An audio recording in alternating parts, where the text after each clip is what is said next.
नमस्कार. आज आपण भारताच्या टेक्नॉलॉजी सेक्टरमध्ये एका खूप मोठ्या आणि इंटरेस्टिंग घडामोडीबद्दल बोलणार आहोत.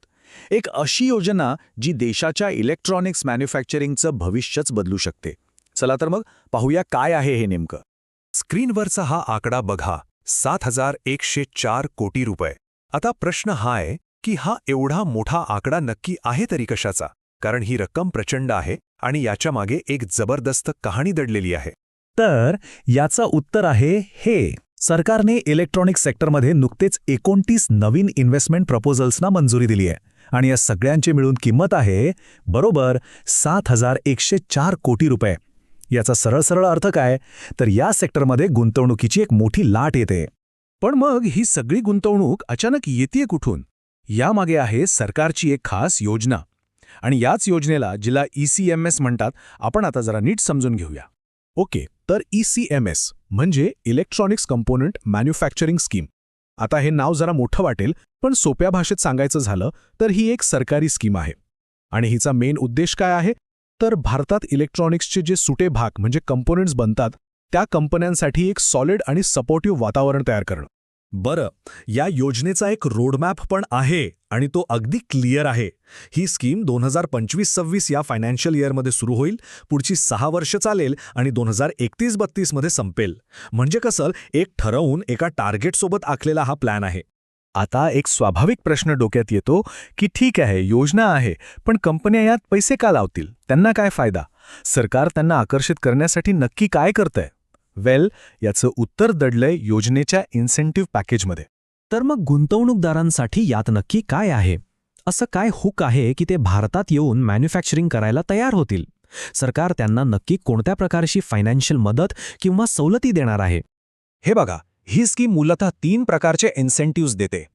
पहिला आहे टर्नओव्हर लिंक्ड, म्हणजे तुमच्या विक्रीवर आधारित, जो सब असेंब्लीजसाठी आहे. दुसरा आहे कॅपेक्स लिंक्ड, म्हणजे भांडवली खर्चाशी जोडलेला, जो बेअर कंपोनेंट्स बनवण्यासाठी मदत करतो. आणि तिसरा आहे एक हायब्रिड मॉडेल, जे पूर्ण सप्लाय चेन इकोसिस्टमला मजबूत करतं. सोप्या शब्दात, जशी गरज तशी मदत. पण एक गोष्ट लक्षात घ्या, ही स्कीम सगळ्याच प्रकारच्या इलेक्ट्रॉनिक्स पार्ट्ससाठी नाहीये. नाही, या योजनेचं लक्ष काही खास हाय व्हॅल्यू टेक्नॉलॉजीवर आहे. चला तर मग बघूया की नक्की कोणते कंपोनेंट्स बनवण्यावर भर दिला जातोय. लिस्टमध्ये सगळ्यात पहिलं नाव आहे प्रिंटेड सर्किट बोर्ड्सचं, म्हणजेच PCBs. हे म्हणजे कोणतेही इलेक्ट्रॉनिक डिव्हाइसचं हृदय किंवा मेंदूच म्हणा. आपला मोबाईल असो, लॅपटॉप असो, तो जो हिरव्या रंगाचा बोर्ड असतो त्याच्याशिवाय काहीच चालत नाही. पुढे आहेत कॅमेरा मॉड्यूल्स. आजकाल तर बघा, स्मार्टफोन, ड्रोन्स, इतकंच काय गाड्यांमध्ये सुद्धा एकापेक्षा जास्त कॅमेरे असतात. त्यामुळे ह्यांचं भारतात उत्पादन होणं हे प्रचंड महत्त्वाचं आहे. त्यानंतर नंबर लागतो डिस्प्ले मॉड्यूल्सचा, म्हणजे आपल्या फोनच्या, टीव्हीच्या, लॅपटॉपच्या स्क्रीन्स. ह्या टेक्नॉलॉजीवर सध्या चीनचं मोठं वर्चस्व आहे आणि भारत आता ह्या फील्डमध्ये आपली जागा बनवायला बघतोय. आणि हो, अर्थातच लिथियम आयन सेल्स यांच्याशिवाय तर आजकाल पान हालत नाही. इलेक्ट्रिक गाड्यांपासून ते आपल्या स्मार्टफोनपर्यंत सगळीकडे यांचीच गरज आहे.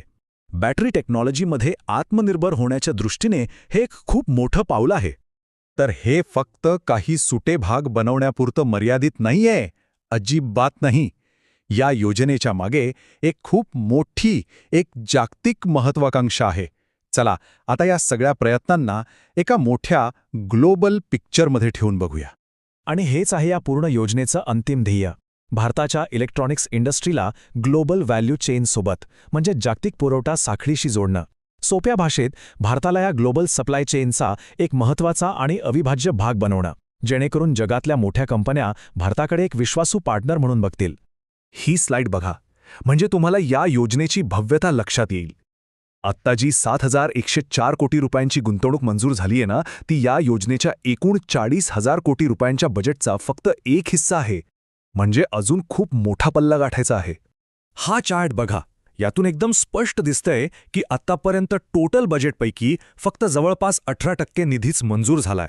याचा अर्थ काय होतो की येणाऱ्या काळात ह्या सेक्टरमध्ये अजून कितीतरी मोठी गुंतवणूक येऊ शकते. खरं सांगायचं तर ही तर फक्त सुरुवात आहे. तर मग सगळ्यात मोठा आणि महत्त्वाचा प्रश्न हाच उरतो की ही ECMS योजना भारताला खरंच एक ग्लोबल इलेक्ट्रॉनिक्स पॉवर हाऊस बनवू शकेल का? या योजनेचं यश किंवा अपयश हेच आपल्या देशाच्या टेक्नॉलॉजी सेक्टरचं भविष्य ठरवणार आहे. विचार करण्यासारखा प्रश्न आहे, नाही का?